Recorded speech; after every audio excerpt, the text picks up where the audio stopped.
दोस्तों, आप सब लोगों को गणेश चतुर्थी की बहुत बहुत शुभकामनाएं।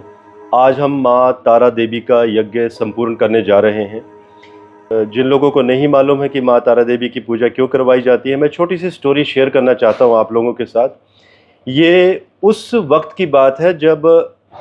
श्री राम जी लंका में आ चुके थे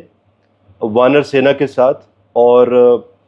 रावण की पूरी सेना मारी जा चुकी थी और सिर्फ रावण स्वयं बचे थे उस समय, और कोई बचा नहीं था। उनके पुत्र मेघनाथ वो भी उस समय नहीं बचे थे। कुंभकर्ण बड़े बड़े योद्धा जो कि अपनी जान गंवा चुके थे, तो सिर्फ रावण बचे थे। और उस समय रावण ने माँ तारा देवी जी की आराधना की थी, लेकिन उन्होंने अवैदिक मंत्रों द्वारा जाप किया था। लेकिन जो हम कर रहे हैं ये वैदिक मंत्र हैं।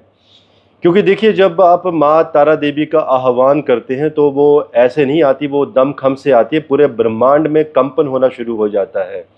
आप मान के चलें कि पृथ्वी से लेकर जितने भी गैलेक्सीज हैं, शनि देव जी तक कंपन होना शुरू हो जाता है, पूरा ब्रह्मांड काम जाता है। तो देखिए, हम ये चाहते भी नहीं है कि माँ तारा देवी साक्षात हमारे सामने आए, क्योंकि उतना हम लोगों में बल नहीं है रावण की तरह कि हम उनके दर्शन कर सकें। बस हमें उनकी आशीर्वाद चाहिए, जिस मनोरथ के लिए हम उनकी पूजा कर रहे हैं। तो ये किस्सा उस समय का है जब रावण 3 दिन तक लगातार अवैदिक मंत्रों से जाप करते हैं और अपने 9 सिरों को काटकर अग्नि में आहुति दे देते हैं, और अपनी सब की सब भुजाएं, सिर्फ एक भुजा उनकी बचती है और एक सर बचता है। और माँ तारा देवी से आशीर्वाद लेते हैं। और दोस्तों, उस समय बात शुरू होती है युद्ध की। रावण युद्ध में उतरते हैं और मान के चलिए 3 दिन लगातार युद्ध चलता रहता है, और माँ तारा देवी साक्षात रावण के रथ के ऊपर विराजमान। और श्री राम जितने भी उनके पास बड़े से बड़े अस्त्र थे, सबके सब अस्त्रों का उन्होंने प्रयोग किया। और सोचिए, रावण का बाल भी बांका नहीं हो सका, क्योंकि माँ तारा देवी जिसके साथ हैं, आप सोचिए, माँ तारा देवी के साथ उनके लेफ्ट एंड राइट में लेफ्ट राइट में उनकी डाकनियाँ और शाकनियाँ। तो जितने भी बड़े बड़े अस्त्र श्री राम जी के द्वारा चलाए जाते थे, वो सब के सब अस्त्रों को उनकी डाकनियाँ शाकनियाँ निगल जाती थी। आप सोचिए, जब डाकनियाँ शाकनियाँ इतनी पावरफुल हैं, तो माँ तारा देवी क्या नहीं कर सकती।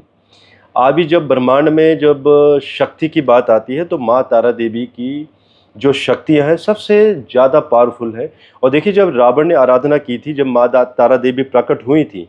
ऐसा नहीं है कि रावण से पहले ऋषि मुनियों ने पूजा नहीं की थी। उनसे पहले भी बहुत सारे ऋषि मुनियों ने माँ तारा देवी की साधना की थी, साक्षात उनके सामने आए भी थी। लेकिन उनका तेज इतना जबरदस्त था कि उस तेज को वो लोग बर्दाश्त नहीं कर सके, और कई लोग तो ब्लाइंड अंधे हो गए, कई लोग शरीर त्याग गए। तो पूरे ब्रह्मांड में पहले भी और अभी तक सिर्फ रावण एक ऐसे शख्स थे, एक महापंडित थे, जो साक्षात जिन्होंने वैदिक नहीं बल्कि अवैदिक मंत्रों के द्वारा माँ तारा देवी को साक्षात अपने सामने खड़ा कर दिया था। और जो भी उन्हें आशीर्वाद चाहिए थे, जो वरदान चाहिए थे युद्ध में विजय प्राप्ति के लिए, वो सब के सब उन्होंने प्राप्त किए थे। दोस्तों, उसके बाद आप सोचिए कि 3 दिन लगातार युद्ध चला। श्री राम जी की सेना कुछ नहीं कर सकी। और आप कहते हैं ना कि अहंकार और दंभ व्यक्ति को डुबो देता है। तो जब तीसरा दिन जब सूर्यास्त होने वाला था, उस समय रावण स्वयं गलती करते हैं, क्योंकि अगर वो गलती नहीं करते तो वो युद्ध आज तक भी चलता रहता था। और गलती यूं करते हैं कि जब सूर्यास्त हो चुका था, उस समय रावण अपना एक अस्त्र छोड़ देते हैं पूरी वानर सेना को खत्म करने के लिए। और भविष्य द्वारा उनको हुंकार भी दी जाती है कि वो ऐसा ना करें, क्योंकि ये युद्ध के नियमों के खिलाफ है। और जब अस्त्र छोड़ दिया जाता है, तो देखिए, कुछ ही योद्धा थे जिन्होंने बचना था, जिसमें कि श्री राम, लक्ष्मण, हनुमान जी, जामवंत, सुग्रीव और शायद एक आध कोई और योद्धा। लेकिन होता है उस समय क्या है कि माँ तारा देवी बहुत क्रोध में आ जाती हैं, उस अस्त्र को रोल बैक करवा लेती हैं, रावण के रथ को तोड़ देती हैं, रावण को दंडित करती हैं, रावण जख्मी हो जाते हैं। इसके बाद भी एक बहुत लंबी स्टोरी है, वो कभी मैं ज़रूर सुनाऊंगा। तो आज हम माँ तारा देवी की आराधना करने जा रहे हैं, पूर्ण आहुति देने जा रहे हैं, वो भी आज गणेश चतुर्थी और इतने बेहतरीन फेस्टिवल के ऊपर, क्योंकि आज 7 सितंबर है, हवन का एक बहुत ही बेहतरीन दिन है। और मैं ये भी कहना चाहूँगा कि ये पूजा और यज्ञ वही करवाए जिसके मन में कोई खोट, दोष, किसी के लिए द्वेष ना हो। और जिस जातक का ये पूजा और हवन होना है, वो जातक तभी करवाए जब वो सच्चा है। अगर आप किसी गलत कार्य के लिए अगर माँ तारा देवी की वैदिक पूजा करवाना शुरू करेंगे तो मान के चले कि माँ तारा देवी आपको ही दंडित कर देंगी। तो अभी हम पूर्ण आहुति करने जा रहे हैं। ओम इदं प्रजापतये स्वाहा इदं प्रजापतये नमः ओम इदं इंद्राय स्वाहा इदं इंद्राय नमः ओम भूरग्नये स्वाहा इदं भूरग्नये नमः ओम भूर्वायवे स्वाहा इदं वायवे नमः ओम स्वरादित्याय स्वाहा इदं स्वरादित्याय नमः ओम भवामहे निधीनां त्वा निधिपतिं भवामहे वदो मम अमजाति कृतमा तमजाति कृतमा ओम गंगणपते नमः स्वाहा ओम अम्बे अम्बि निर्मालिके नमः नेतिकजरा तततरा दुद्रिकां काम्बे लवासिनिम्मा ओम गौर्यै नमः स्वाहा ओम हरिनाथ तततरा दुद्रिकां काम्बे लवासिनिम्मा स्वाहा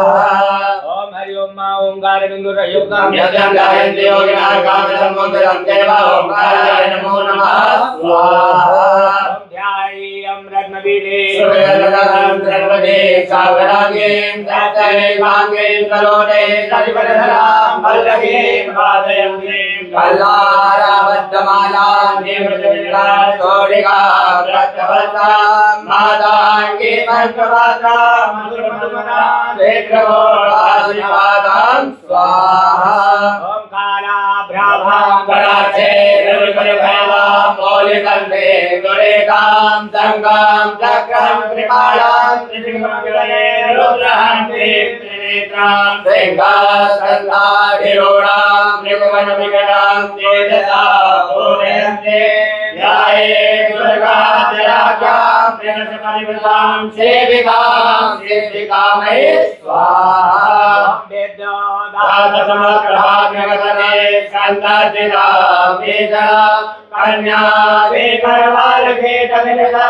दत्ताभिलाषेव्या भारताय चक्रगदासिके ललितिका चापं गुणान्तर्जनि विभ्राणामनलात्मिकां दर्जनां दुर्गान्त्रिनेत्रामहे स्वाहा ओम रोगानुश्रीराजवासिदुष्टारुष्टात्वामाचकलानविष्टात् त्वामासितानां विदाधराणां त्वामासितायासयतां प्रयन्ते स्वाहा ओम जयन्ती मंगलाकाली भद्रकाली कपालिनी दुर्गा क्षमा शिवा धात्री स्वाहा सदा नमोस्तुते स्वाहा जय त्वं देवी चामुण्डे जय गोदाधिहारिणी जय सर्वगते देवी कालरात्रि नमोस्तुते स्वाहा जय दुर्गा जय हारिणी मंगलरूपिणो जय जय विंध्यविहारिणी तेरी महिमा बड़ी अनूप जय जय जय मां चंडिका जय अम्बे जगदम्ब भक्तजनों के कार्य में मां करती नहीं विलंब स्वाहा सदा भवानी दाहिनी सन्मुख रहे करे स्वादेव रक्षा करे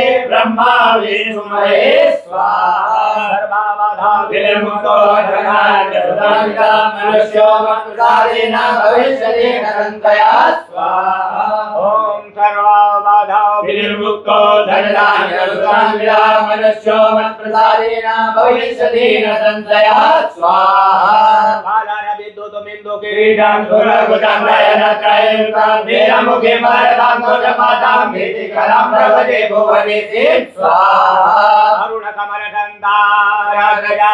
गुञ्जवर्णा करकमलधृतेशां भेदयुगमां गुजाज्य मणिमुकुटविचित्रा लङ्कृता गल्भजाले सकल भुवन माता संगतां श्री श्री ऐना स्वाहा सरसजि निलय सरोजहस्ते धवलधराक्षुभिर्महाशोभे भगवति हरिवल्लभे मनोगे त्रिभुवन भूतिकरे प्रसीदमय्यं स्वाहा विष्णुपत्नीं क्षमां देवीं माधवीं माधवाभ्यां लक्ष्मीं प्रियसखीं भूमिं नमाम्यच्युतवल्लभां स्वाहा महालक्ष्मी च विद्महे विष्णुपत्नी च धीमहि तन्नो लक्ष्मी प्रचोदयात् स्वाहा शुभरां ब्रह्मविचारधार परमां माध्यं जगद्व्यापिनी वीरा भूतगदारिणी ममलां जगद्जकारावां हस्ते स्वादिकमालिकां विदधते पद्मासने स्पर्शितां वन्दे तां परमेश्वरीं भगवतीं बुद्धिप्रदां शारदां स्वाहा या को देवदुसारहार धवला या सुब्रह्मस्ताविदा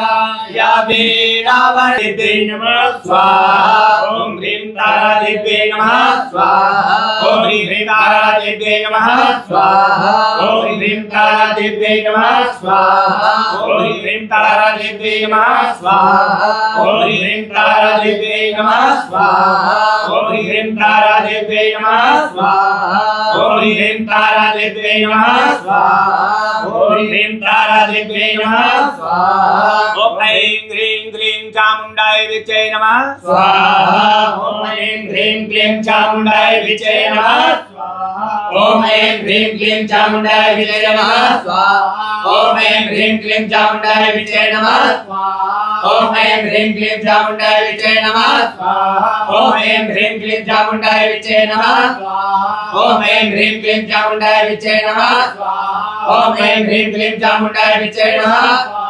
ॐ ऐं ह्रीं क्लीं चामुण्डाय विचे नमः स्वाहा ॐ ऐं ह्रीं क्लीं चामुण्डाय विचे विचे नमः नमः स्वाहा ॐ हरि ओम ॐ आग्नेन रजसा वर्धमानो निवेशयन्नमृतं हिरण्येन सवितारतेन देवो याति भुवनाधिपशन् भास्कराय नमः धृणी सूर्याय नमः स्वाहा ॐ इमं देवा असमज्ञगुं